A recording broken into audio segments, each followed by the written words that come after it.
गुरुवार को तमिलनाडु के दक्षिणी इलाके पुडुचेरी और केरल में कहीं कहीं भारी बारिश का अंदेशा। 2 दिन आंध्र प्रदेश के तटीय इलाकों में भी बरसेंगे बादल। 2 दिन तमिलनाडु और पुडुचेरी में कहीं कहीं बिजली चमकने के साथ तेज हवाएं चलने की संभावना। तो केरल में भी इक्का दुक्का जगह चल सकती हैं तेज हवाएं। बिहार में धान और मक्के की कर ले कटाई। झारखंड में फूल गोभी और पत्ता गोभी की करें बुआई।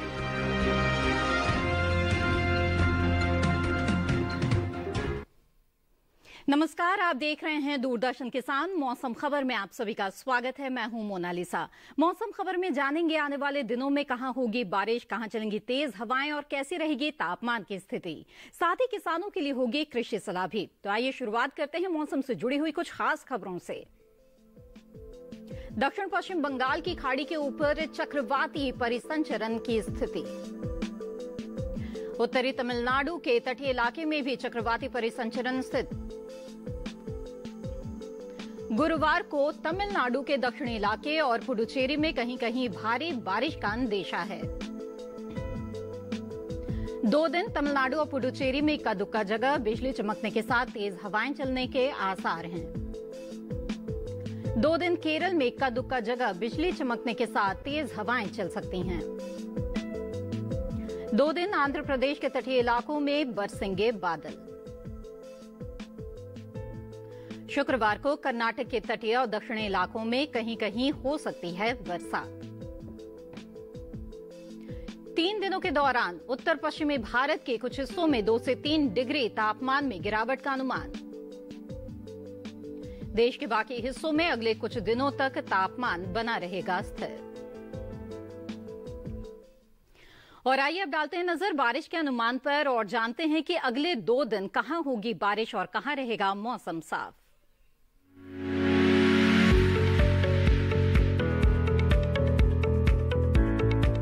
मौसम के हाल में सबसे पहले बात करते हैं उत्तर भारत के पहाड़ी इलाकों की। गुरुवार और शुक्रवार को जम्मू कश्मीर और लद्दाख में बारिश की संभावना नहीं है। साथ ही अगले 2 दिन हिमाचल प्रदेश और उत्तराखंड में भी बरसात का अनुमान नहीं है। साथ ही गुरुवार और शुक्रवार को पंजाब, हरियाणा और दिल्ली में बारिश की संभावना नहीं है। अगले 2 दिन पूर्वी और पश्चिमी उत्तर प्रदेश में भी वर्षा का अनुमान है। गुरुवार और शुक्रवार को पूर्वी और पश्चिमी राजस्थान में बरसात के आसार नहीं है। गुरुवार और शुक्रवार को पूर्वी भारत के गांगे पश्चिम बंगाल में बारिश का अंदेशा नहीं है। साथ ही अगले 2 दिन उप हिमालय पश्चिम बंगाल और सिक्किम में भी बारिश की संभावना नहीं है। वहीं गुरुवार और शुक्रवार को ओडिशा में बरसात की संभावना नहीं है। साथ ही अगले 2 दिन बिहार और झारखंड में भी बारिश का अनुमान नहीं है। वहीं गुरुवार और शुक्रवार को अरुणाचल प्रदेश में भी बरसात का अनुमान नहीं है। साथ ही अगले 2 दिन असम और मेघालय में बरसात के आसार नहीं है, जबकि गुरुवार को नागालैंड, मणिपुर, मिजोरम और त्रिपुरा में कहीं कहीं बरसात का अनुमान है। अगर मध्य भारत की बात करें तो गुरुवार और शुक्रवार को पूर्वी और पश्चिमी मध्य प्रदेश में बारिश की संभावना नहीं है। साथ ही अगले 2 दिन छत्तीसगढ़ में भी बरसात के आसार नहीं है। वहीं गुरुवार और शुक्रवार को मध्य महाराष्ट्र में बारिश की संभावना नहीं है। साथ ही गुरुवार और शुक्रवार को कोंकण गोवा में भी बारिश का अंदेशा नहीं है।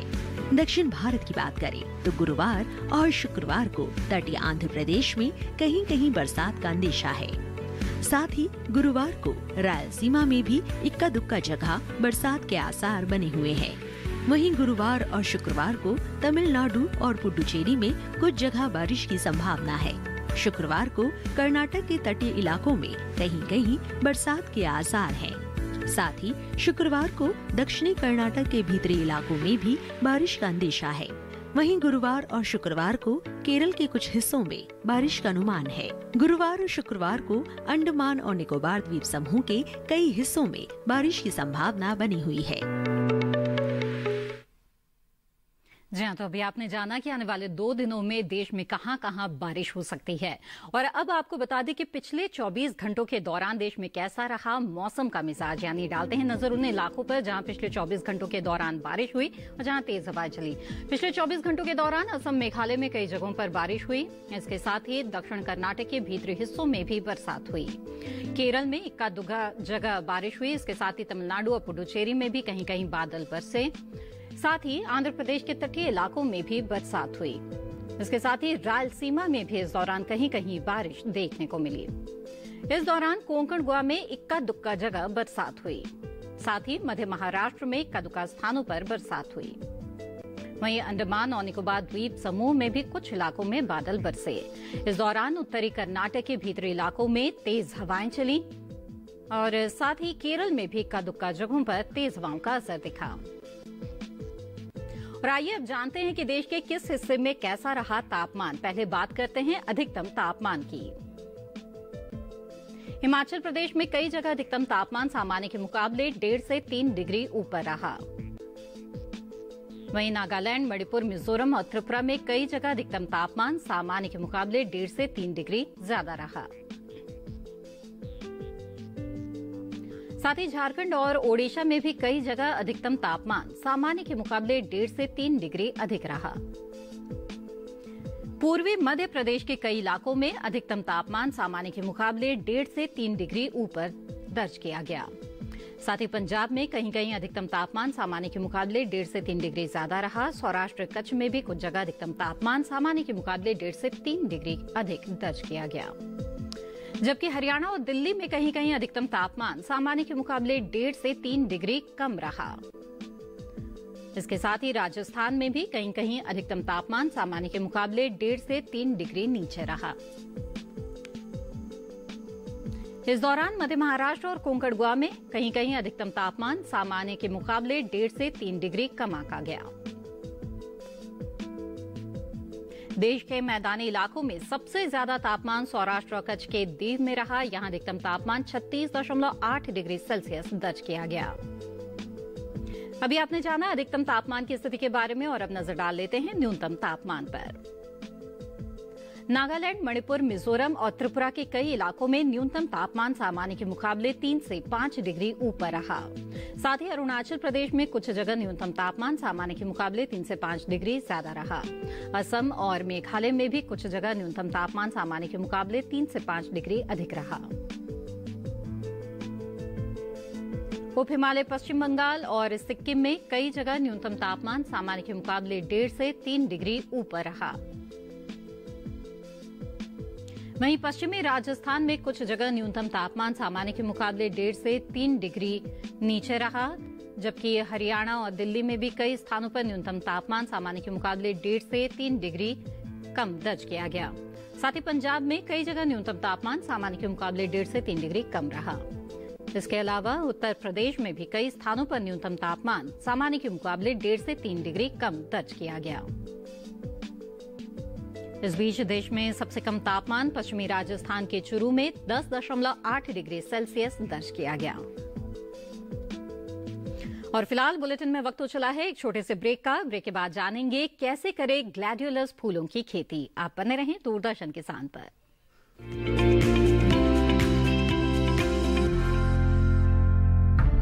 विपदा कोई भी हो, पर किसान है सुरक्षित। AIC है ना। भारत सरकार द्वारा स्थापित फसल बीमा विशेषज्ञ कंपनी। बीमारियों से कैसे बचेगी फसल? मवेशियों की मुश्किलों का क्या है हल? कहां से लाएं बीज, कितनी लगेगी खाद? किसानों के हर फोन का विशेषज्ञ देंगे जवाब। देखिए हेलो किसान लाइव सोमवार से शुक्रवार शाम 6 बजे।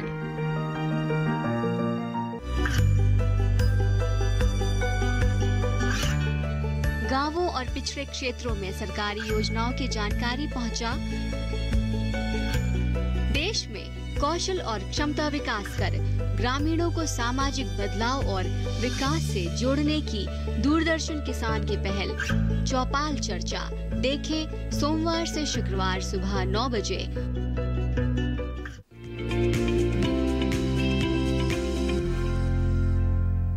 ब्रेक के बाद आपका फिर से स्वागत है। इस समय बहुत सी जगहों पर फसल पककर तैयार हो चुकी है। किसान उनकी समय पर कटाई कर ले। साथ ही बुआई के लिहाज से भी ये समय अनुकूल है। ऐसे में किसान कृषि विशेषज्ञों की सलाह से फसलों का चुनाव करे तो अच्छी पैदावार ले सकते हैं। फिलहाल बिहार और झारखंड के किसानों के लिए क्या है विशेषज्ञों की सलाह, आइए देखते हैं इस खास रिपोर्ट में।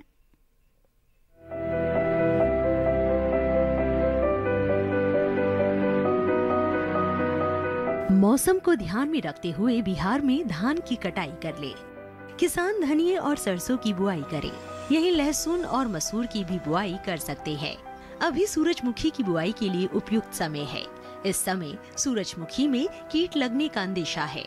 कृषि विशेषज्ञों की सलाह से कीटों से बचाव के लिए कीटनाशक का छिड़काव कर ले। किसान मक्के की तैयार फसलों की भी कटाई कर सकते हैं। वहीं बैंगन और फूल गोभी में निराई कर ले। साथ ही टमाटर, भिंडी और लाल मिर्च में निराई करें।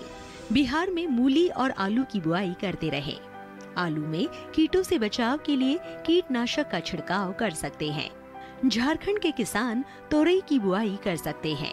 साथ ही अरहर की भी बुआई कर ले। यहीं प्याज की बुआई के लिए नर्सरी तैयार कर ले। किसान प्याज के खेत में गोबर की खाद का प्रयोग कर सकते हैं। वहीं फूल गोभी और पत्ता गोभी की बुआई कर ले। इस समय गोभी में कीटों के लगने की संभावना है। बचाव के लिए विशेषज्ञों की सलाह पर कीटनाशक का छिड़काव कर ले। अभी सरसों की भी बुआई करते रहे। इसके अलावा मसूर, चना और कपास बोए। झारखंड में आलू, मटर और बीन्स लगाएं। आइए अब मौसम खबर में बढ़ते हैं आगे। फूलों की खेती अच्छी कमाई दे सकती है। कृषि वैज्ञानिकों की सलाह के अनुसार खेती हो तो फूलों की पैदावार तो अच्छी होगी ही, ज्यादा आमदनी से किसानों का जीवन भी महकेगा। ये मौसम है ग्लैडियोलस फूलों की बुआई का। आइए देखते हैं इसकी खेती पर एक रिपोर्ट।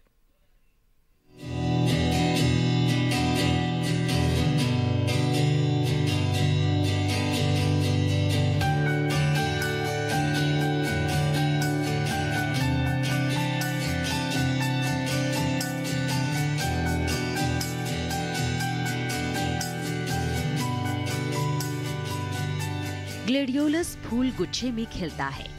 पतली और लंबी लंबी डालियों में इसके 15 से 20 से 25 फूल एक साथ खिलते हैं। इस फूल को डालियों के साथ ही तोड़ा जाता है। सजावट और गुलदान में इसका खूब उपयोग होता है। विदेशों में भी इसकी मांग खूब होती है।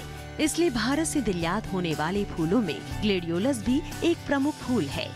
ग्लैडियोलस फूलों की खेती मूल रूप से उत्तर भारत के मैदानी इलाकों में की जा सकती है।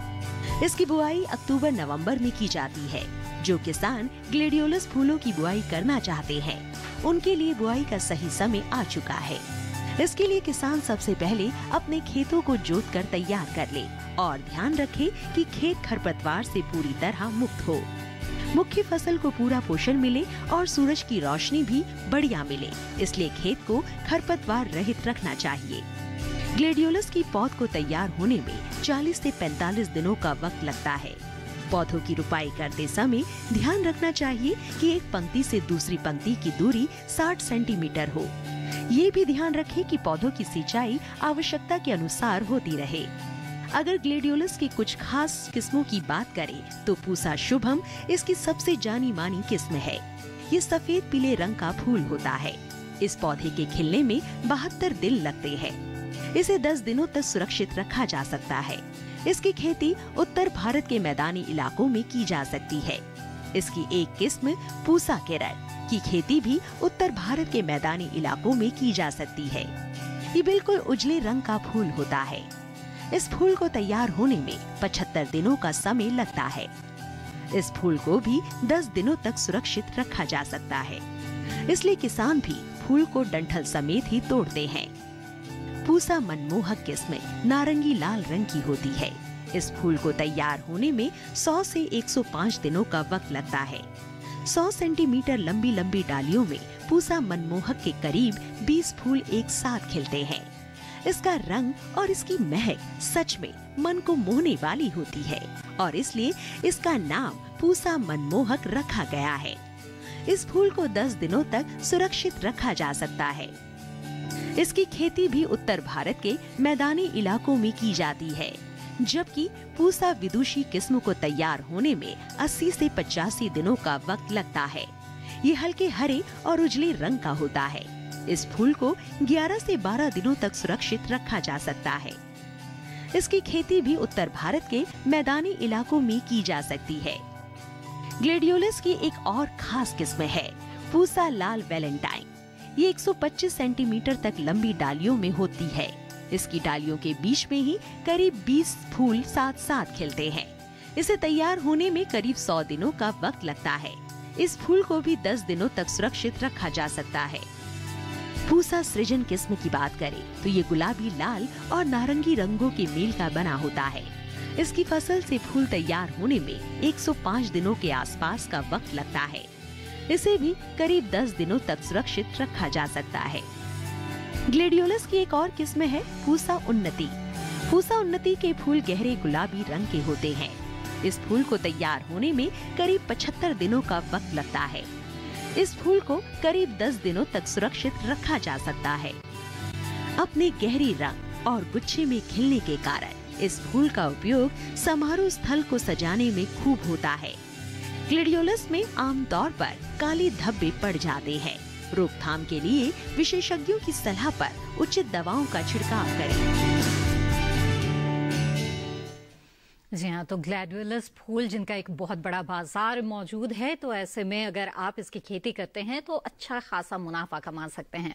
बहरहाल अब मौसम खबर में बढ़ते हैं आगे और बता दें आपको कि हिमाचल प्रदेश में जहां पर आजकल मौसम साफ बना हुआ है, वहां मौसम के अनुसार किसानों को कौन कौन से कृषि कार्य करने चाहिए। तो हिमाचल प्रदेश में अमरूद और किन्नू की बुआई कर सकते हैं किसान इस वक्त। इसके साथ ही हिमाचल प्रदेश में चने और मसूर की बुआई करें। इसके अलावा मटर, फूल गोभी और पत्ता गोभी की तुड़ाई कर लें। सरसों की बुआई के लिए खेत तैयार करते रहें। हिमाचल प्रदेश में कपास और गेहूं की बुआई करें। गेहूं के खेत से खरपतवार निकाल सकते हैं। इस समय बैंगन और टमाटर में कीटों के लगने का अंदेशा है। ऐसे में कृषि विशेषज्ञों की सलाह से कीटनाशक का छिड़काव करें। हिमाचल प्रदेश में मूली और गाजर की बुआई कर लें। हिमाचल प्रदेश में मेथी और पालक भी बोएं।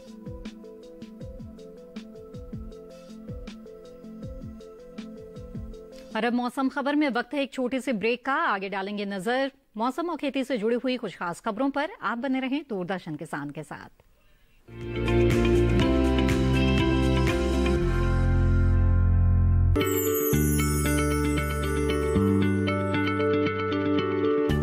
क्या आप किसी बीमारी से परेशान हैं? चाहते हैं डॉक्टर की सलाह? तो हम हैं आपके साथ। बताएंगे आपको जीने की राह।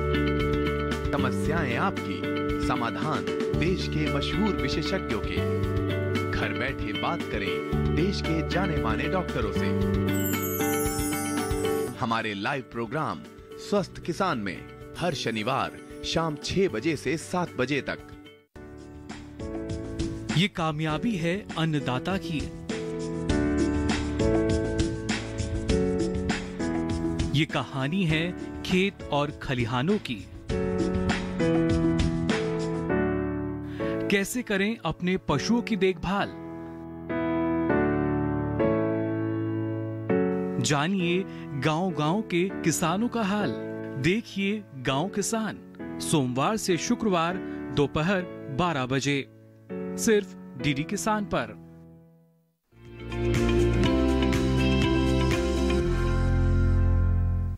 ब्रेक के बाद आप सभी का फिर से स्वागत है और अब मौसम के लिहाज से खेती की कुछ खास बातें। उत्तराखंड में सब्जियों में सिंचाई करते रहें। प्याज की बुआई इस वक्त की जा सकती है। उत्तराखंड में गेहूं, मसूर और जौ की बुआई कर लें। गेहूं, जौ और मसूर में जरूरी उर्वरक डालें। उत्तराखंड में मशरूम की भी बुआई करें। सब्जियों में पर्याप्त नमी बनाए रखें। उत्तराखंड में पालक की बुआई करते रहें।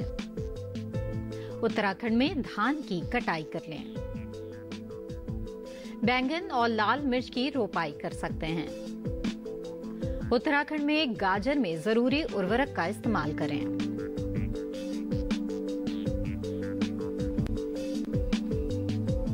और आइए अब डालते हैं नजर मौसम की कुछ अहम झलकियों पर। दक्षिण पश्चिम बंगाल की खाड़ी के ऊपर चक्रवाती परिसंचरण स्थित।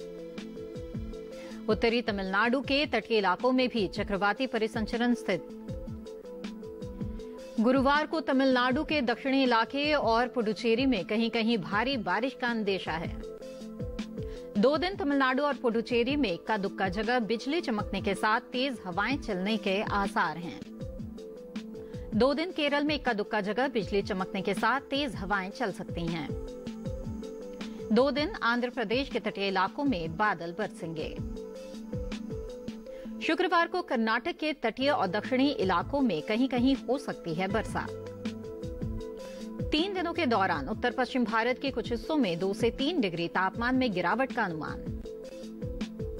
देश के बाकी हिस्सों में अगले कुछ दिनों तक तापमान स्थिर बना रहेगा।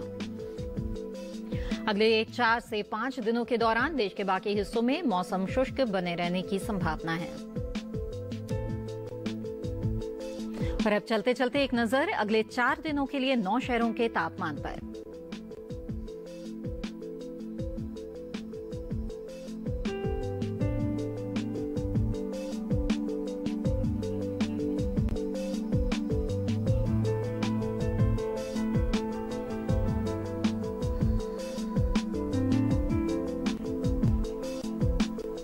इसी के साथ मौसम खबर में बस इतना ही। हमें उम्मीद है कि मौसम खबर से आपको मदद मिल रही होगी। मौसम का ताजा हाल और कृषि सलाह के साथ फिर हाजिर होंगे। आप बने रहें दूरदर्शन किसान पर। नमस्कार।